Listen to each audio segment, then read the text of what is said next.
Chinese बहू। Chinese बहू हमारी याद तो है ना आपको? भूले तो नहीं ना? हाँ भाई, थोड़ी देर में ही सही, लेकिन चाइनीज बहू की कहानी आ ही गई।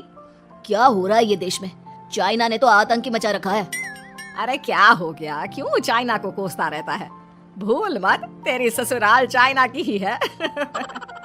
हाँ माँ, पर ये देखना, लड़ाई झगड़े, ये बीमारी, ऊपर से ये देश कितना चालाक है, अंदर न जाने क्या क्या करता रहता है। तभी अंदर से बहू की चिल्लाने की आवाज आती है। अरे क्या हो गया बहू, क्यों चिल्ला रही है? माँ जी, ये देखिए, ये रूस ने यूक्रेन की हालत क्या कर दी है। ऊपर से चाइना में दोबारा लॉकडाउन लग गया है। माँ जी, अब क्या किया जाए? अरे तो तुम लोगों को क्या परेशानी हो रही है, मैं तो यही नहीं समझ पा रही हूँ। वो क्या है ना माँ, हम लोग चाइना जाने की सोच रहे थे, सांगसू के भाई की शादी है।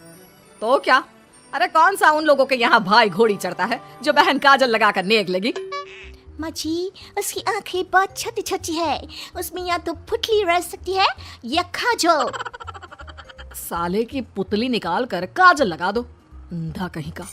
क्या क्या बोले तुम मेरे भाई के बारे में? अरे नहीं नहीं बहू, वो तो बोल रहा था कि तुझे नेक मिल जाएगा, बहन है ना तो उसकी। नहीं नहीं माँ जी, मैं सब समझती, ये मेरे भाई का मजाक बनाते रहते। कितना शीरा है मेरा भाई, बिल्कुल छिपकली जैसा। नहीं नहीं बहू, सीधा गाय जैसा होता है। सही पकड़े हैं माँ जी। हाँ, तो मेरे भाई की शादी है, मैं चाइना जरूर जाऊंगी। तभी एक पड़ोसन आ जाती है। अरे नहीं नहीं बहू, तू कहीं ना जा, हम लोगों का मन कैसे लगेगा तेरे बिना।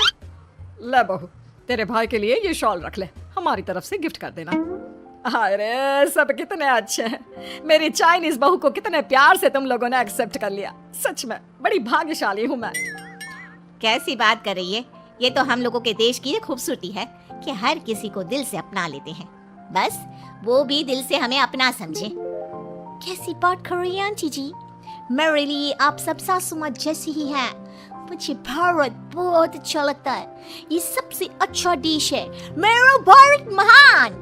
वैसे भी लड़के की शादी जहाँ होती है वो तो वहीं की हो जाती है ना। जीती रे बहू, सही बोल रही है। औरत तो होती ही पानी की तरह है, जो जहाँ जैसे रखे वैसे ही शेप ले लेती है। आंटी जी, ये थोड़ा सा ज्यादा हो गया, समझ नहीं आया। नो प्रॉब्लम, मैं चाय बना कर लाती हूँ।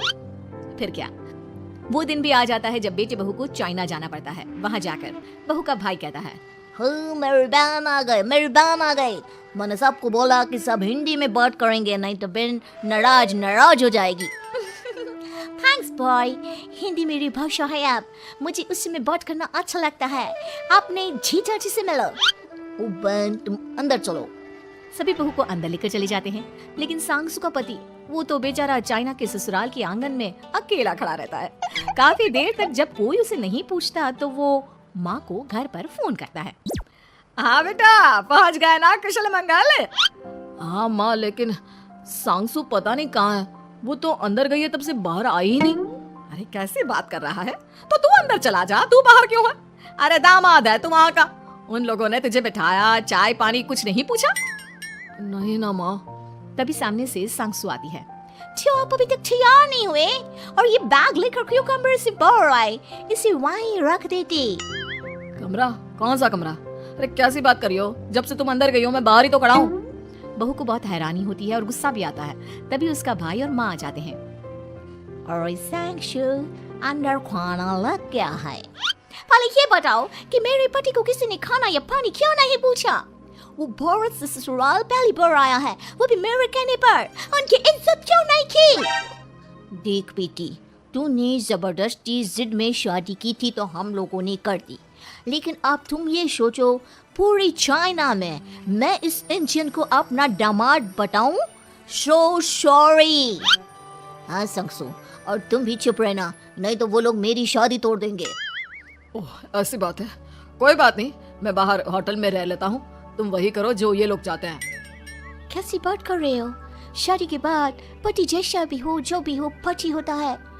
वैसे भी तुम्हारे पूरे परिवार ने, सबने बिना सोचे मेरा साथ दिया, मुझे एक्सेप्ट किया, प्यार किया। मैं अपने देश में आपको अकेला कैसे छोड़ सकती हूँ? ये हिंदी फिल्म का ड्रामा बंद करो, मैं अब ये बर्दाश्त नहीं करूंगी। चुपचाप अंदर चलो, नहीं तो ये शादी वादी यहीं खत्म करके इसे अकेला ही इंडिया जाना पड़ेगा। कैसी बात कर रही हो माँ, ये मेरी बच्ची है नहीं था। हम लोगों ने यहाँ वकील को बुला लिया है, जिसके बाद अब तेरा तलाक करा के हम यहाँ के चाइनीज लड़के से तेरी शादी करा देंगे। अरे कैसी बात कर रहे हो? हम तो यहाँ तुम्हारी शादी के लिए आए थे। नहीं, मैं सांसू के बिना नहीं रह सकता हूँ। हाई वोल्टेज ड्रामा होने के बाद से ही सारा माहौल खराब हो जाता है कि तभी एक लड़की आती है। मैंने सारा इंतजाम कर दिया है, सांसू की शादी का मंडप परसों लग जाएगा। तब तक इसके पति को कमरे में बंद कर देते हैं। सभी सांसू के पति का हाथ बांधकर उसे कमरे में बंद कर देते हैं। ये क्या कानूनी है? आप लोग मेरे पति की शादी नहीं कर सकते हैं। मैं किसी से शादी नहीं करूंगी, ये साफ बात है। पहले मैं अपनी शादी करूं, फिर तेरी भी शादी करवा दूंगा। सब कुछ तय हो जाता है, भाई की शादी हो जाती है। फिर वो दिन भी आ जाता है जब सांसू की शादी वो लोग जबरदस्ती करने के लिए उसे मंडप पर ले जाते हैं। ऐसा मत करो, ये मेरी बीवी है। मैं किसी से शादी नहीं करूंगी। कैसे नहीं करेगी शादी? शादी तो तेरा बाप भी करेगा। हो, मैं करूंगा शादी। प्लीज कोई मेरी शादी किसी अच्छा औरत से करवा दे। चुप, बिल्कुल चुप। फिर माँ सांसू और उसके पति से कहती है,